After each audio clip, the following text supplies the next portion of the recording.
This is some curious ass shit. I've been making like really lame, dumb, totally just rotten, crummy videos and putting them on the internet for years. And for some reason, you guys keep coming back and watching the stupid shit. So either for somehow I'm like kind of amusing, you guys are blind, you have no taste, or you guys are crazier than I am. Could be that. Anyways, I'm your host, Pink Jimmy. How you doing? How's your mom? And we're here with yet another episode of Stupid Photon Shit. Today's lovely installment. Don't you love the fucking hair? Oh yeah, man, look at that shit. All fucking long and freaked out. I look like fucking Morty on acid, Brick on acid, whatever. Who cares?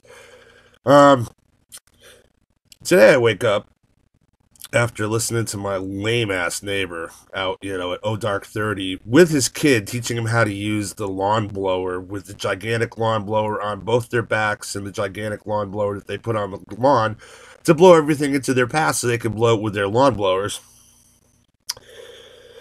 And as I'm cursing this son of a bitch for making so much goddamn racket so freaking early in the goddamn morning while I'm trying to sleep, I go and jam some earplugs into my head. Not that I wear them at gigs or anything. I just use them when I need to sleep.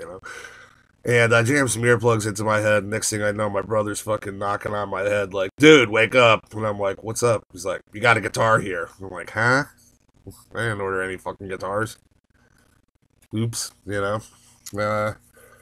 Well, it just so happens that my good friend Jason Zha, or Shengze Zha, I don't know if I'm pronouncing that right, Jason, so if I'm butchering it, sorry, dude, I'm an American. What the hell do I know? Anyways, you guys probably remember my Badcat Les Paul, the green thing that I play all the time. If you've seen any videos of me playing live ever, you've probably seen me playing that guitar at this point. Or you might have watched the video that I did for it or whatever, like a year or two or three or whatever the hell it was ago. Still my favorite guitar. Um, I had helped Jason kind of get a little bit better known with his business, so he sent me an email a while back and said, dude, you've done so many favors for me and you've been so good to me. It's like, I want to send you something. And I'm like, okay, fine. Yeah, I like things. Well, this morning, this arrived. It's a Badcat Mojo, Telecaster style. Actually, it's a Shengze. Basically, Tele style kind of deal. And this thing had some really amazing shit about it when it came in. I mean, it was well packed as always. One of those like uh, insane like styrofoam, guitars, roughly guitar shaped box kind of coffin things. It was packed immaculately.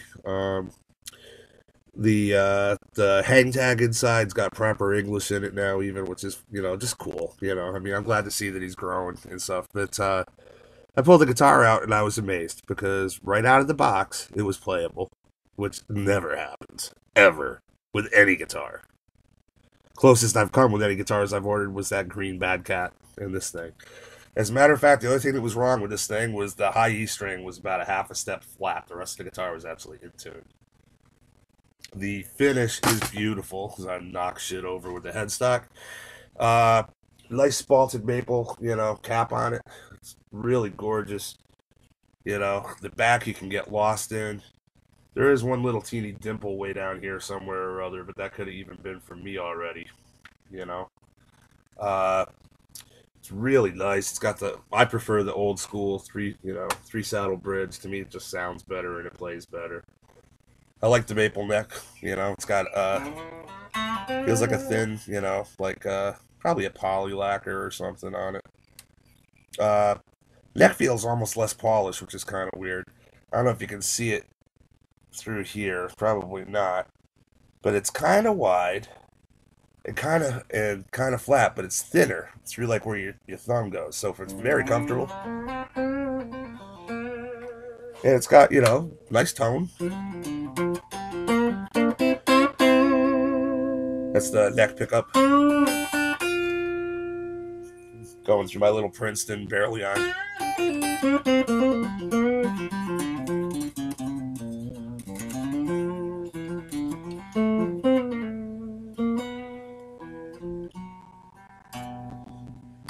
Usually I'd have a fuzz box on, but I haven't got one plugged in at the moment.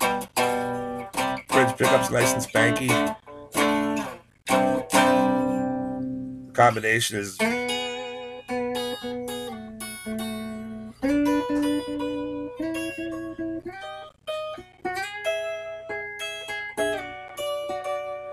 it's got that classic old Telecaster kind of tone. We put it down so you can look at it a little bit instead of me while I'm wanking.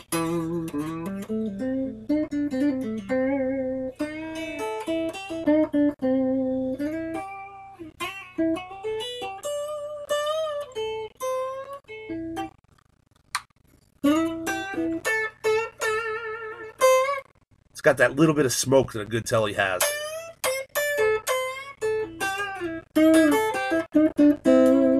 I'm really digging the neck. It's like really comfortable. This is actually my first real interaction with the guitar. I mean, it came in this morning. I was tied up doing like administrative bullshit all day that I had to do for the old Fuzzbox company, you know. Still building fuzzes. This was for Steve Hunter from the old Alice Cooper group. Actually, come to think of it, so is this one. Ooh, Pink actually painted a fucking box. Can you imagine that shit? Woo! Anyways, though, this one's about the Shengze guitar. So we're going to see how it reacts with a little fuzz to it. Let me pick up my Strat and yank a cord out of it. My poor long-suffering Strat that lives kind of tied against my bench. Waiting for the day. Oops, okay, I gotta move that shit. Waiting for the day that I'll be nice to it and bring it back out live and let it see all the girls that it loves so much again. Pull the cord out. We'll stick it into Steve's. Well, actually, you know what? We'll use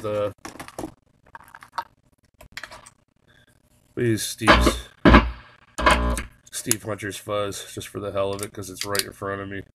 Nice pink light. See? Ooh, blinding, blinding.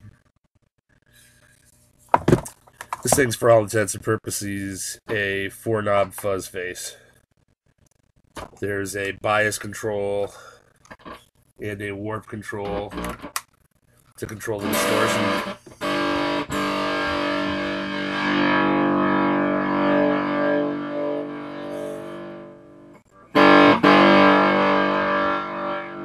Turn the warp off. I love the bias. Farty, farty, farty, farty, farty. Gated. Too much.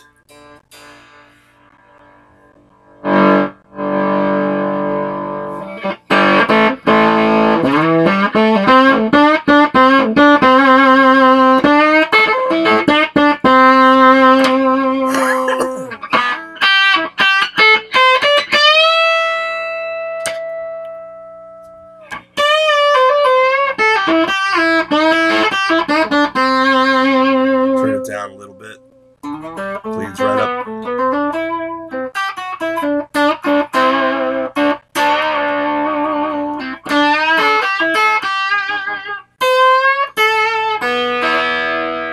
Don't stay in tune for crap, but it's because the strings aren't put on right.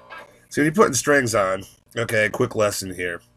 You want all these holes to line up with your neck, okay? And what you want to do, for extra points here, take your little soldering iron, right, and go down where like the little ball end on the string is, and heat up that freaking ball with the soldering iron and run a little solder on it. That'll lock the ball, and it'll help with your tuning issues. But the biggest thing you can do for helping with your tuning, other than making sure your nut's properly cut, which I haven't addressed yet, the nut's actually good, the cut is good, I just haven't lubricated it or anything yet. These strings were put through and then turned. What you want to do is you put the string through the hole, toward the center of the headstock always, under itself, bring it up once, hold it, start twisting. The string will lock against the post right there, and the guitar will not go out of tune once the strings are properly stretched and set.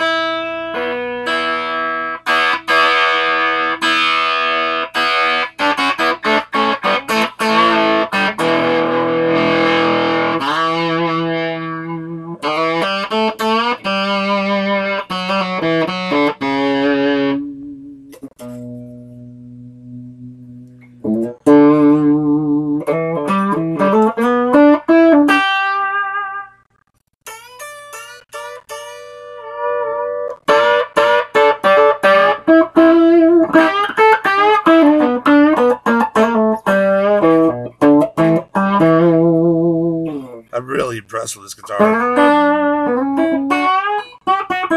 I'm only going to have to do a very little bit of setup on it to get it right where I want it.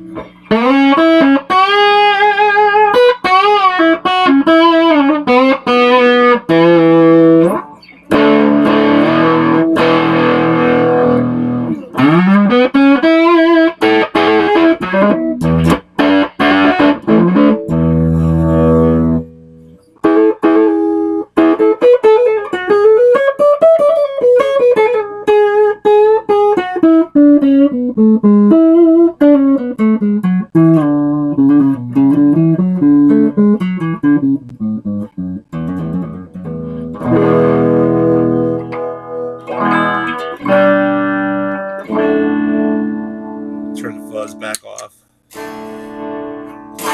It's got a nice chime, nice sustain. I mean, that's like almost acoustic kind of level right now that you're hearing. My brother actually said when he heard me playing it unplugged that it sounded like, you know, a very strong voiced guitar, which I think it is. I mean, I'll turn the... I don't know if you can hear that.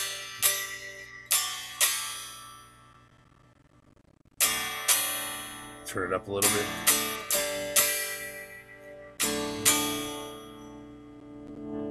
The primary voice is beautiful. Immaculately shipped, you know, packaged well. Didn't have all that, like, nasty plastic crap they stick all over everything these days on, like, every metal piece. You know, like the pickups and all that stuff. I mean, the guitar out of the box was ready to go. Now, here's the thing, all right? It was like... I'm going to take this poor thing off for a few minutes. Here's the thing, because when Jason first started doing this, his whole idea was he wanted to go and have a quality-made guitar that was made in China that basically you just open the damn box, take it out, and you can rock the thing. Well, having one of the first Badcats, that green one, which was just an amazing guitar, as I'm sure you've heard me rave about, or you probably wouldn't even be watching this crap. The second guitar, the Redwood, is not so good, but he'd gone with a different luthier. There's some interesting stories that we'll save for like another episode of some stupid video someday. But basically, I think he nailed it. This guitar right out of the box plays great. It sounds great. It's freaking gorgeous. It's affordable. And it's like, if you're looking for an alternative to like, you know, the usual, you know, overpriced kind of, you know, Indonesian crap. I mean, for the amount of money you're going to spend on a Squire, you could get this thing and actually have a better guitar. That's my opinion. If you don't trust me, don't believe me, fine, don't. I could give a shit. You know? I have absolutely nothing to win and absolutely nothing to lose. So, I'm just telling you straight up my opinion, what I like, what I don't like. Okay? As far as I'm concerned, this thing here is absolutely gorgeous. And... I mean, it's like, I love Telecasters. I mean, I cut my teeth out of Tele. I mean, one of my first real good guitars, wow, Jesus, was like I had a blonde Telecaster I got back about 1977. I mean, before that, I was playing, like, you know, crappy T-Scos and Les Paul copies and crap like that. And I loved that Tele. I don't know why I ever got rid of it, because I was, a moron. You know how it is. You get that gas attack. It's like, oh my God, I need this Fleeblecaster 2000. Oh. Or I need this Line 6 googly delay thing that just has every sound but the right one. So you go and trade your shit off, or you sell it, and you end up with some piece of crap, and you're like, what the did I do this for? Well, the Tele was one of those kind of deals with me. I've had Teles come and go since then. I mean, the oldest was a 52 that I had that was absolutely gorgeous. I traded it off for a showcase edition Les Paul Super Custom out at the custom shop at Gibson. Big mistake. EMGs suck. They got, like, no tone, man. It's like, and there's no finesse with it. When you hit a note, it's like the note's right there out the speakers. Perfect if you're a metal player. If you're a guy like me that likes to milk shit, not so good. But anyways... I mean, I've played a lot of Teles over the years. The only one I've actually really kept was an old, I forget if it was a JB Player or a Mako. Same manufacturer, made them both. Still have it. Beautiful guitar. Totally flat fingerboard. Shredder's delight. Absolutely. I mean, not that I'm a shredder or anything, but That one I still have, and I've got a couple of 12-string Teles that I've accumulated. But this one's actually a keeper. It's a really nice guitar. So if you're in the market looking for something alternative to, you want a really good Telecaster, plain and simple, buy a freaking Fender. Okay? You can't get a better Telecaster than the Fender Telecaster. I don't give a shit what anybody says. They're all a bunch of morons. It's just the way it is. Yes, am I an opinionated asshole? You betcha. Okay? You want a really, really nice Telly? Call Fender. Say, listen, this is what I want. I want it like this. I want it like that. Make it exactly the way you want. You can spend a lot of bread, but you're going to get the guitar of your dreams. This one here, the only thing I don't like about it is I hate single coil hubs, so I'm going to probably have to put some kind of stacked pickups in there, maybe some Duncans or something. Hey, Seymour, if you're watching, man, love you, babe. Peace. Um, it's, other than that, it's like a nice axe, man. I really dig it. I think you'll like it too. So if you're looking for like an affordable, Telecaster, and you want something, with a guy that stands behind his instrument. I mean, if there's a problem with it to this day, to the best of my knowledge, might take a while for him to make it right sometimes. So bear with him, folks out there, because I mean, it's really like just one dude, pretty much, with a couple of people helping him here and there.